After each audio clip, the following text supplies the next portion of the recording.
jazz, c'est ce que disait Duke Ellington. Il disait j'ai arrêté de prononcer ce mot depuis 1940 et quelques. Enfin, il trouvait que ce mot était complètement inapproprié. Je le pense aussi. Je pense que ce mot est réducteur. Saxophone, je pense à Adolphe Sax. Je pense à un fantastique inventeur à qui on doit toujours rendre hommage chaque jour. Sylvain Boeuf, c'est un musicien qui est né en 1964 et qui a encore de longues années à vivre devant lui et qui va essayer de s'accomplir dans plein de domaines de rencontres, dans la musique, mais aussi peut-être dans, je sais pas, dans d'autres dimensions qui se découvriront au fur et à mesure.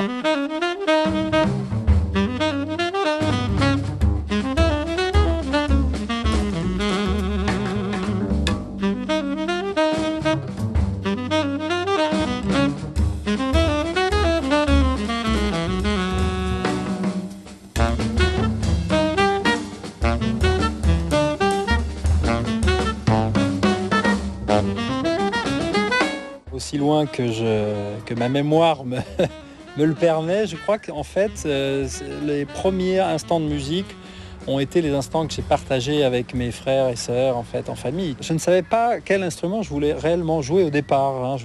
J'adorais, j'écoutais de plus en plus de musique, ça c'est sûr.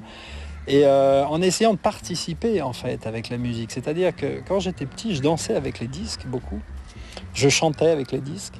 Et je mimais avec mes mains les instruments, tu vois. Dans l'orchestre, c'était assez marrant. J'avais 7-8 ans. Il y avait un batteur, je faisais de la batterie. Il y avait un guitariste, je jouais de la guitare. Enfin bon, c'était une envie de participer, donc de faire autre chose que simplement d'écouter.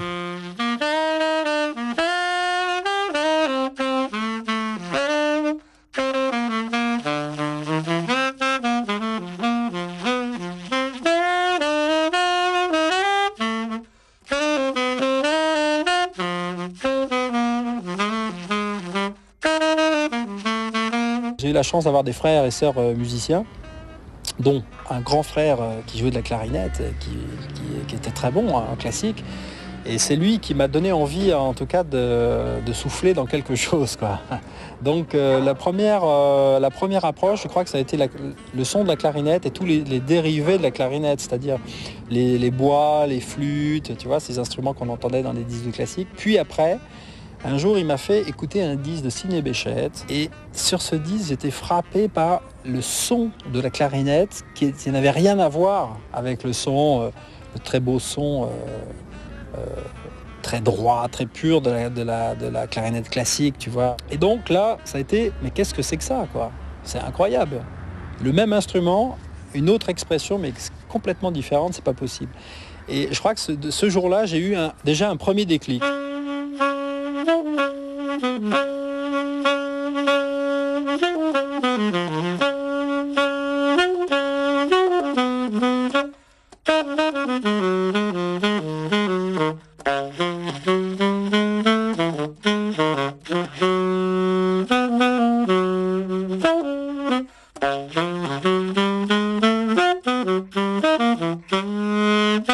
J'ai commencé le saxophone dans ma 12e année. Et donc mes études musicales au Conservatoire d'Orsay, elles ont duré à peu près 8 ans. Et j'ai eu la chance d'avoir un fantastique professeur qui a été aussi un guide un peu pour moi parce qu'il m'a fait aussi un peu découvrir le jazz. Donc il s'appelait Daniel Petitjean. Il a vu que dans ma manière, dans mes passions, dans mes désirs musicaux, j'allais vers quelque chose qui ne serait pas de la musique écrite. Et là, mes études musicales ont déménagé sur Paris, puisque en fait, j'ai travaillé dans une école qui a été montée par Alain Guérini, qui s'appelle le CIM, qui s'appelle toujours le CIM d'ailleurs. Et là, j'ai rencontré, en fait, j'ai eu deux professeurs. Un qui était, à mon goût, hyper traditionnel quand même, dans son approche, c'est Claude Tissandier. Et l'autre qui était quelqu'un d'assez atypique, je trouvais, c'est Jean-Claude Foredenbach, qui m'a, lui, vraiment enseigné l'harmonie, en fait, les bases de la connaissance de l'harmonie du jazz. Et à ce moment-là, en fait, il y a eu une série de déclics très très rapides sur les styles de jazz aussi que je voulais jouer. J'ai retenu tout de suite une conscience par rapport au rythme. C'est-à-dire qu'en fait, la seule chose, je crois, qui fait que les musiciens de jazz sont des musiciens de jazz aussi, c'est parce qu'ils ne trichent pas avec le rythme. Ils jouent toujours quelque chose qui est fort rythmiquement, qui est ancré en eux. Et donc ça leur permet de jouer après ce qu'ils veulent. En fait, on se rend compte très vite qu'il faut que les vrais professeurs ne sont pas forcément ceux qu'on croit. Ils sont peut-être pas forcément dans les écoles, ils sont aussi sur les disques. En fait, ils sont sur les disques et ils sont surtout dans les clubs. Et moi, le professeur que j'ai eu vraiment pour la musique, ça a été un batteur noir américain qui vit en France depuis une vingtaine d'années, qui s'appelle George Brown. C'est lui qui m'a appris à jouer.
En fait, dans mon itinéraire, j'ai eu la chance quand même d'avoir cette formation classique qui est quand même une formation très solide. C'est très solide parce qu'on apprend à chanter, on apprend à lire le rythme, on apprend à lire les notes. Mais par contre, là où j'ai eu une grande surprise, c'est de voir qu'en fait, ce que j'avais appris dans le classique ne fonctionnait pas dans le jazz. C'est-à-dire qu'en fait, il faut réapprendre la musique, il faut réapprendre à écouter, il faut réapprendre à sentir le rythme.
Je crois que finalement l'idée des études m'a toujours un peu gêné. J'ai voulu beaucoup plus apprendre dans la pratique, dans les rencontres, dans l'observation. Par exemple, aller dans un concert.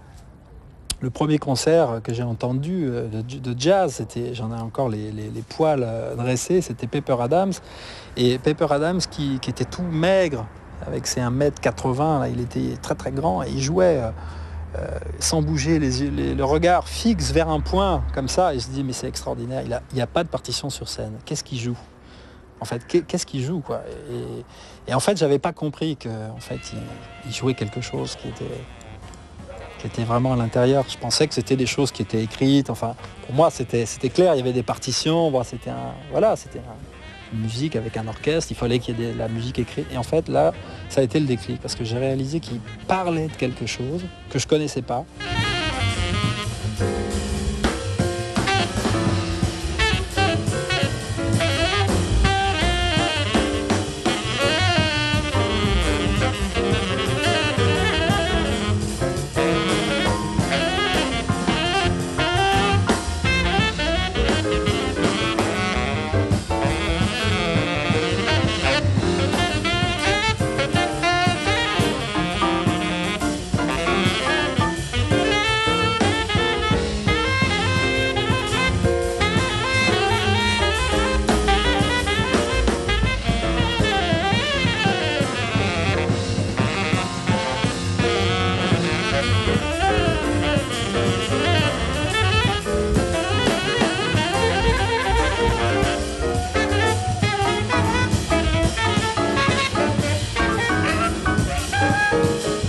la rencontre avec Ronnie Urtreger a été très, très sympathique parce que c'est un ami saxophoniste, Hervé Méchinet, qui m'avait tiré un peu par la manche en me disant il faut absolument que tu viennes. Je joue avec lui dans un club qui s'appelle le Montana et voilà. Et donc bon, je l'avais accompagné avec mon saxophone en me disant c'est sympa, je vais pouvoir l'entendre. Et Hervé m'a présenté à René. Et je me suis assis et j'ai écouté tout le concert, enfin tout le set. Et donc, voyant que j'avais mon instrument, il m'a invité à se joindre à l'orchestre. Et en fait, là, j'ai joué. Et sur un morceau que je connaissais très bien, que je jouais beaucoup à ce moment-là, qui était Air Gin, composition de Sonny Rollins. Et il a été je l'ai un peu scotché, je sais pas, j'ai dû faire quelque chose qui lui a plu, bon, et il m'a dit c'est bien, il faudrait que tu reviennes, tout ça. Et alors là, je suis revenu plusieurs soirs de suite, et j'ai écouté tout le répertoire qu'il jouait à l'époque. Et comme j'avais une assez bonne oreille quand même, bon, j'écoutais les morceaux, je sentais les tonalités, tout ça. Je suis retourné dans mon petit studio parisien, j'ai travaillé pendant un bon moment. Et après, je suis retourné le voir, un moment où j'avais vraiment appris les morceaux, quoi. Et là, il m'a invité à jouer, et en fait, j'ai quasiment défilé son programme, quoi. Et en fait, on a joué, et il m'a sollicité pour jouer avec lui. Et ça a été un de mes grands moments, quoi, dans mes premières années de musicien professionnel.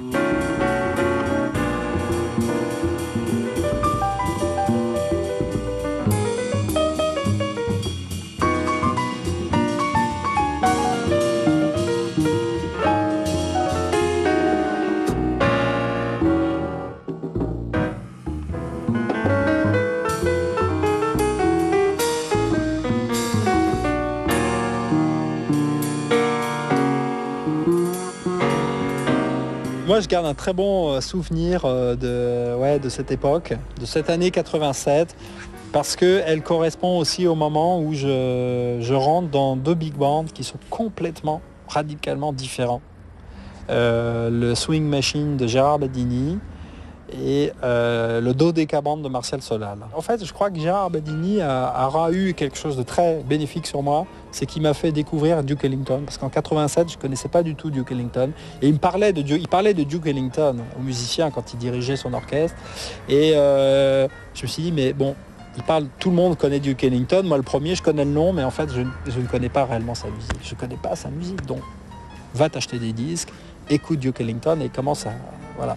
Et donc c'est un peu grâce à lui. Et ça, je lui dois beaucoup par rapport à ça, parce que je pense qu'il a contribué justement à faire un peu mon éducation.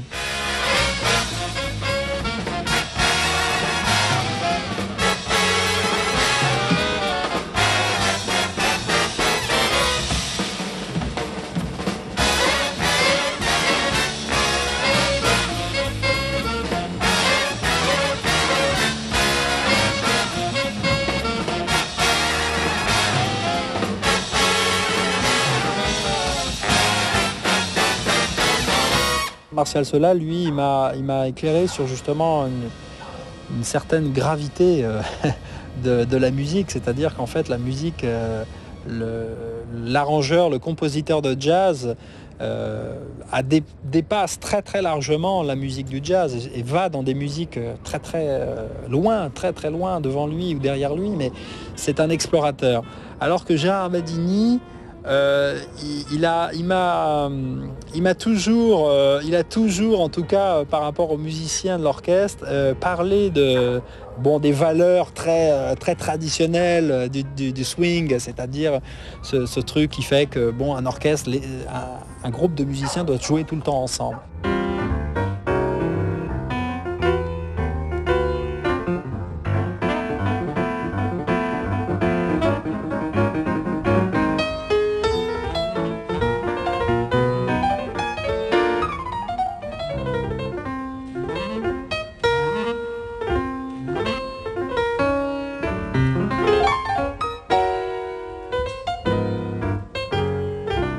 Mes premiers pas de compositeur en fait remontent bien avant 87, parce que je commençais à écrire de la musique depuis les années 82-83. J'écrivais déjà des petites bafouilles.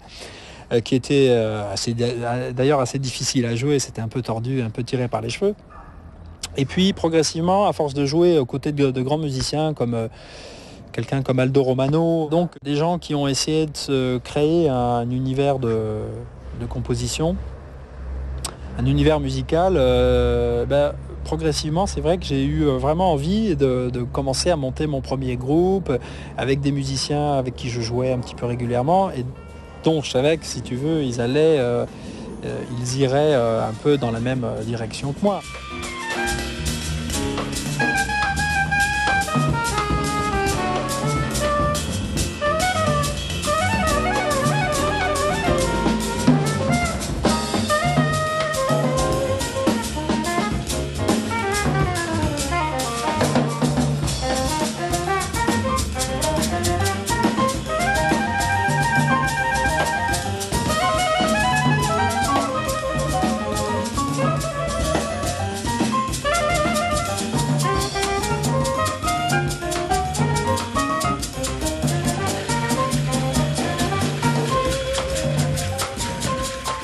Hervé a toujours été la main droite de Johnny Griffin, donc son pianiste attitré. Et donc à l'époque, il jouait beaucoup avec lui et j'allais l'écouter en fait. J'allais écouter Johnny Griffin et j'ai découvert Hervé Sellin. J'ai vraiment eu une très forte impression sur Hervé, qui est, je trouve, malheureusement un pianiste dont on ne parle pas assez, qui est vraiment un immense pianiste de jazz. Et on a joué ensemble pendant au moins 3-4 ans, dont on va dire la conclusion ultime a été un disque qui malheureusement a été aussi un peu on va dire l'arrêt finalement du groupe. Ça a été assez tragique cette histoire, puisque d'ailleurs je le dis parce que faut le savoir, qu'on a enregistré un disque où on avait invité Branford Marsalis, le saxophoniste Branford Marsalis, qui a très gentiment venu jouer avec ce groupe sur un certain nombre de titres. Mais la maison de disques à l'époque avait considéré que la manière dont les morceaux du disque avaient été indexés dépassait le nombre de titres qu'il devait faire d'un point de vue, on va dire, contractuel. Et donc le disque a été retiré. Et ça a été vraiment quelque chose, je crois, très douloureux pour Hervé Sellin.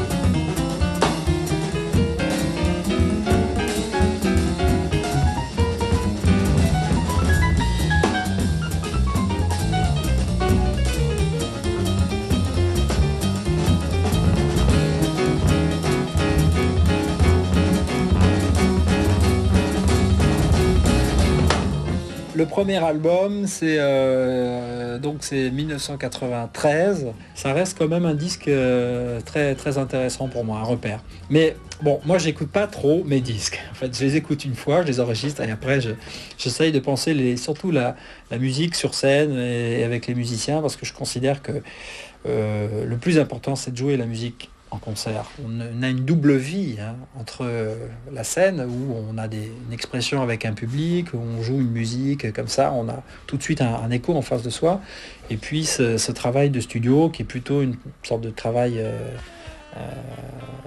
intérieur, où là on se retrouve ensemble à créer quelque chose. C'est deux aspects très très différents.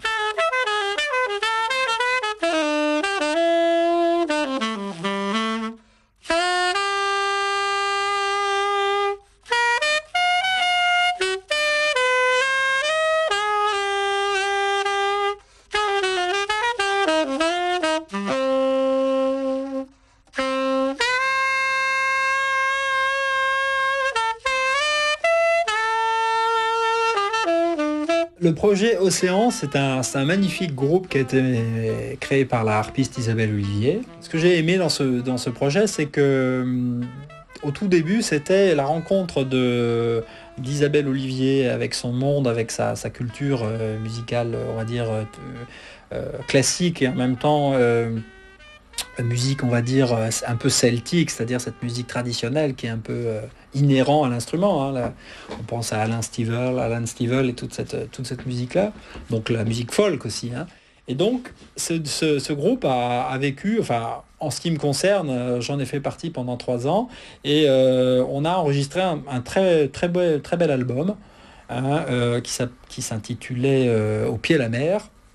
Et cet album a été disons, l'acte de naissance du travail d'Isabelle en tant que musicienne dans le jazz, hein.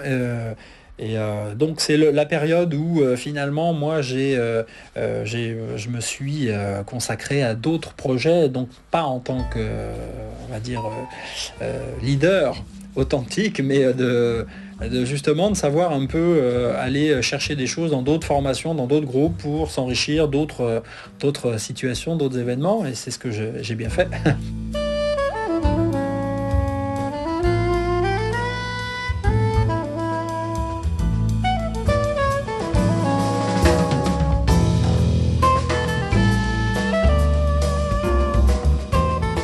La participation au groupe d'André Ceccarelli a été aussi pour moi très, très décisive. Et je me suis retrouvé un petit peu justement dans un univers où je sentais que je pouvais me lâcher de plus en plus. Et ça m'a beaucoup aidé un peu à m'ouvrir sur d'autres musiques que on va dire des musiques un peu cadrées dans les formes musicales. Et ça a été riche parce que j'ai continué en fait à complètement défendre en même temps cette identité de compositeur, parce que j'écrivais des musiques donc pour lui, pour ses albums. Il y en a eu 3. Et en même temps de commencer à réfléchir, repenser un projet de groupe qui me commençait vraiment à me titiller, qui était un projet un peu plus étoffé en trio et en quintette.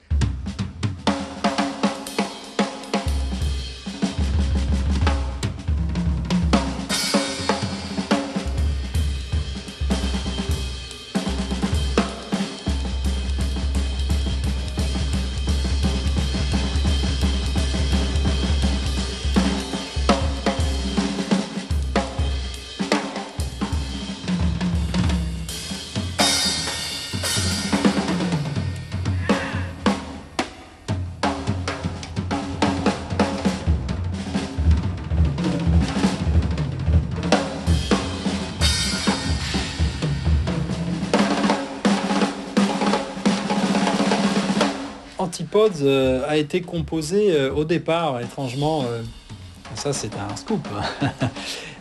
Il avait été composé au départ pour le quartet d'André Ceccarelli. C'est vrai qu'à cette époque, on aimait beaucoup faire dans la musique, dans les improvisations, changer de tempo, aller dans des directions tout d'un coup, des modulations, des changements vraiment de vitesse, de rythme. Et donc j'avais eu l'idée d'écrire à travers cette période, une composition qui serait un peu le reflet de ça. Et en fait, on l'a joué, et je sais pas, visiblement André a trouvé que c'était peut-être un peu trop compliqué. Et je sais pas, on n'a pas retenu l'idée, c'est-à-dire qu'on l'a joué très peu de temps. Quelques mois après, quand j'ai senti que j'allais monter ce projet de quintette, j'ai complètement retravaillé vraiment la partition pour qu'elle puisse s'adapter au groupe, donc l'arranger en fait pour le quintet, et je l'ai amené comme ça. Et c'est vrai que c'est un morceau qui a été c'est un des morceaux que nous jouons quasiment tout le temps en concert.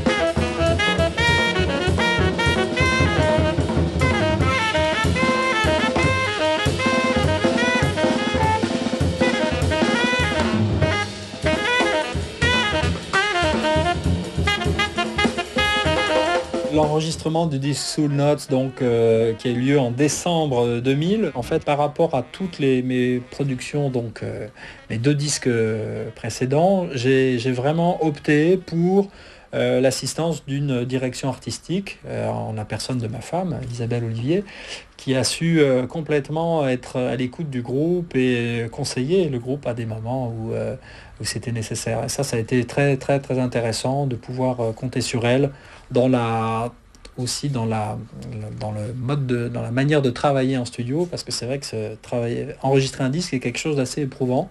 Et en fait, il faut avoir quelqu'un qui dit maintenant vous vous arrêtez, maintenant vous reprenez, vous êtes bien.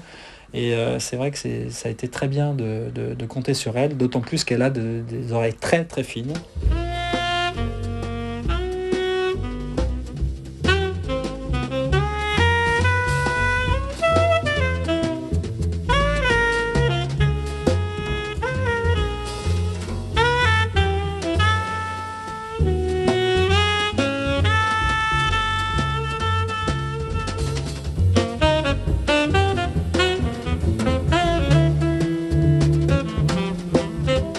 Raphaël Song, c'est un morceau que j'ai écrit pour mon fils Raphaël et en fait je trouve que cette musique lui ressemble bien. Dans mes disques, je fais souvent des hommages à mes proches, à ma famille, à mes enfants et à ma femme. Et bon, et c'est un peu une tradition. Mais en réalité, sur ce titre-là, le titre est très bien choisi parce que je trouve qu'il est il ressemble vraiment à mon fils en fait, sur ce côté joyeux et en même temps très, très, très solide.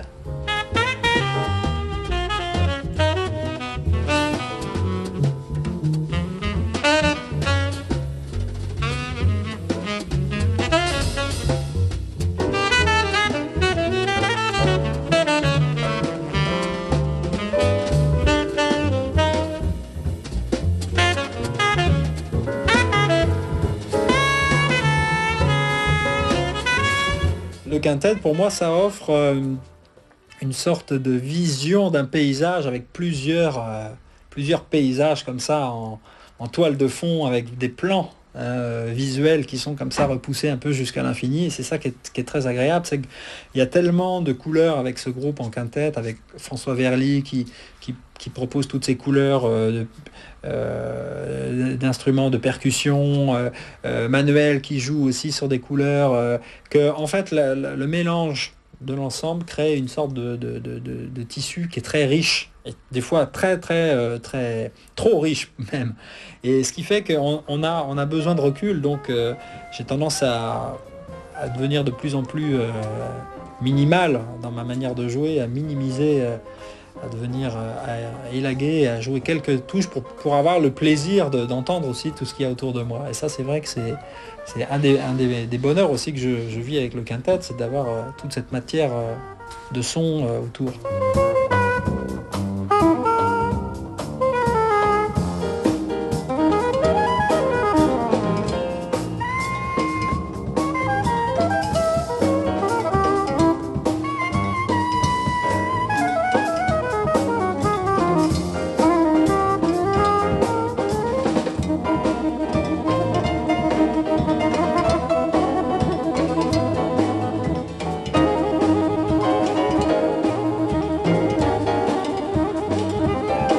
Je pense que la musique du trio est une des plus difficiles en fait. Et je pense qu'un trio, c'est quelque chose qui fonctionne tout de suite ou qui ne fonctionne pas.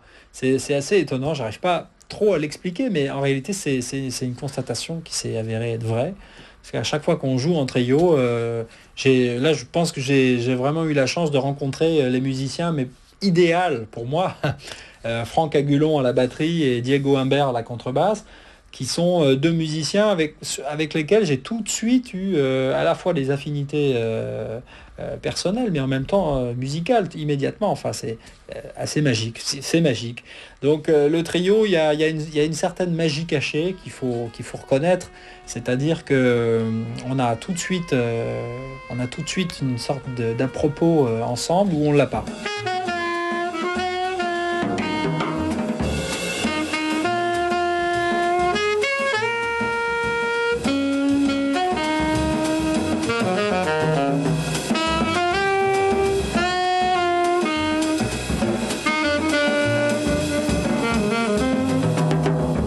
Je ne compose pas avec un instrument, je compose directement à la table.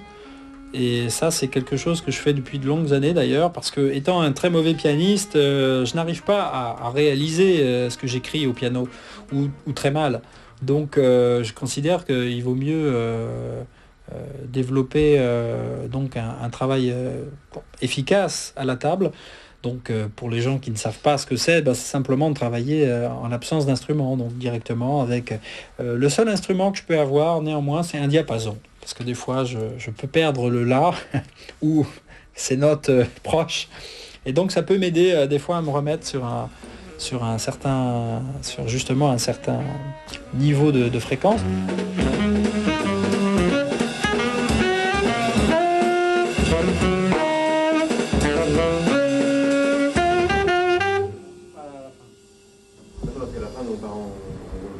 Ouais, à la fin, ouais. Donc là, en fait, on est dans le thème du début. Une petite fois encore. Tu vois, c'est... En fait, il est cool. On fait pas de celle-là.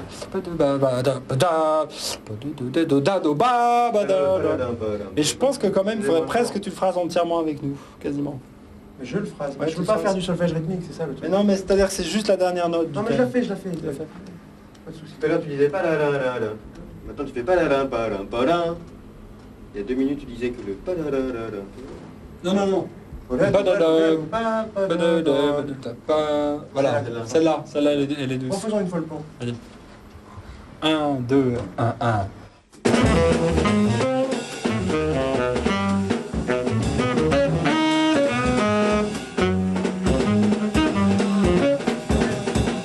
Quand on écrit un morceau, on le joue puisque c'est le but pour lequel ça a été pensé et écrit, hein, mais je pense qu'aussi en soi, on doit presque pouvoir jouer un morceau à différents instruments et se rendre compte que c'est un morceau qui va pouvoir traverser plusieurs époques, enfin plusieurs années, et qui va aussi donner avoir envie de le jouer. Par exemple, je pensais à cette composition de Toots Thielemans qui s'appelle Bluesette.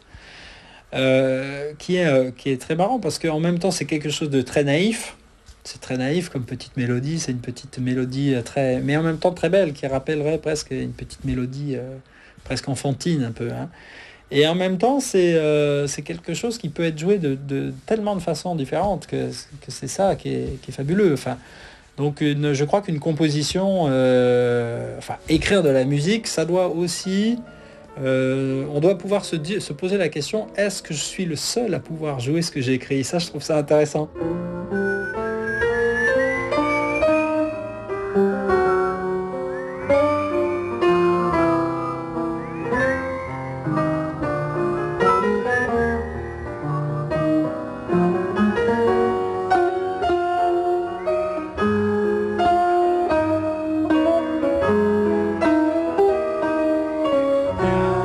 La finale.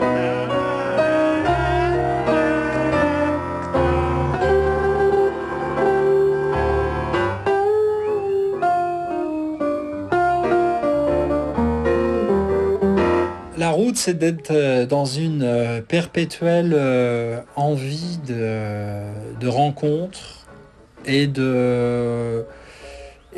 en même temps d'expérience. C'est-à-dire qu'il ne faut jamais que le feu s'éteigne. Il faut toujours alimenter le cœur de la musique avec son énergie. C'est-à-dire...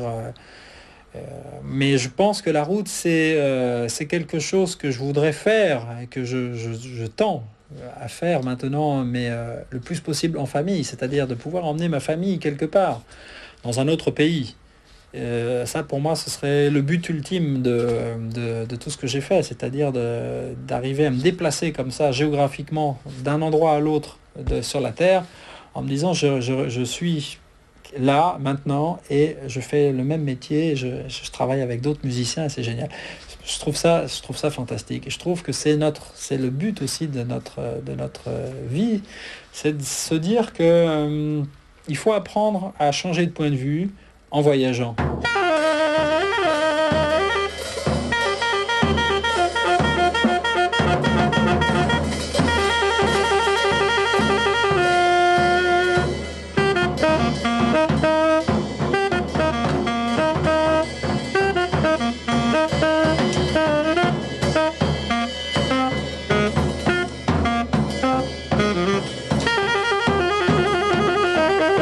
C'est vrai que le saxophone est un instrument incroyable parce que il il est en même temps dans des registres très bas et en même temps des registres très hauts, proches de la voix, donc où il y a toutes les possibilités de travailler le son d'intonation. En fait, un bon saxophoniste doit d'abord être, je pense, un bon chanteur.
J'essaye de plus penser la musique à travers simplement le regard de mon instrument, mais à travers le regard de ce qui se passe globalement. Et en fait, je pense que c'est une très bonne direction parce que le son commence à changer et je commence justement à oublier que je joue du saxophone. Et je pense que c'est ce à quoi je voulais en venir. En fait, je voudrais entendre la musique autrement qu'en me disant tiens, c'est du saxophone. Alors, je voudrais entendre un son qui soit différent du saxophone quand je joue du saxophone. Je sais, c'est difficile. On va y arriver, on va essayer de travailler, on va essayer de continuer à jouer. Mais voilà, je pense au sentiment global de la musique et plus à ce qui sort de l'instrument.